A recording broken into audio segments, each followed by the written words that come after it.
মোহাম্মদ জুনায়েদকে ভিতরে আসুন। আসসালামু আলাইকুম স্যার। ওয়ালাইকুম আসসালাম। বুঝতে পারি? বসেন। আপনার নাম কি? মোহাম্মদ জুনায়েদ সরকার। বর্তমান আপনাকে দুটো প্রশ্ন করি। পারেন? বর্তমান বাংলাদেশের প্রধান বিচারপতির নাম কি? মোহাম্মদ ওবায়দুল্লাহ হক। আল-আকসা মসজিদ কোথায় অবস্থিত? ফিলিস্তিনে। আপনার কি কোনো কোটা আছে? নাই।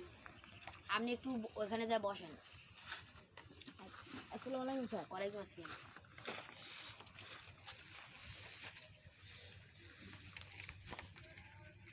পরবর্তীতে দেখুন। মোহাম্মদ শিবাককে ভিতরে আসুন। আসসালামু আলাইকুম স্যার। ওয়ালাইকুম আসসালাম। বুঝতে পারি? বসেন। আপনার নাম কি? মোহাম্মদ শিবাক খাতুন।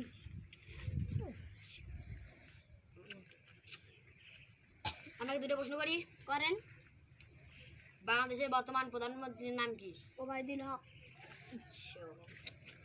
আমাদের বাংলাদেশের জাতীয় পাখির নাম কি? ময়না।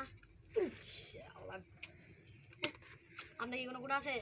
আছে। নাই মানে আমার নানা মুক্তিযুদ্ধ করছে, তার টোটা আছে।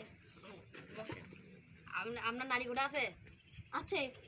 কিন্তু আপনি তো পুরুষ। আমি মনে মনে নারী। শালা একে মেধায় মেধায় চাকরি দেবো না ওটা চাকরি দেবো? আমি তো পাগল হয়ে যাবো এরকম ইন্টারভিউ। আমি বুঝি পাগল হয়ে যাই।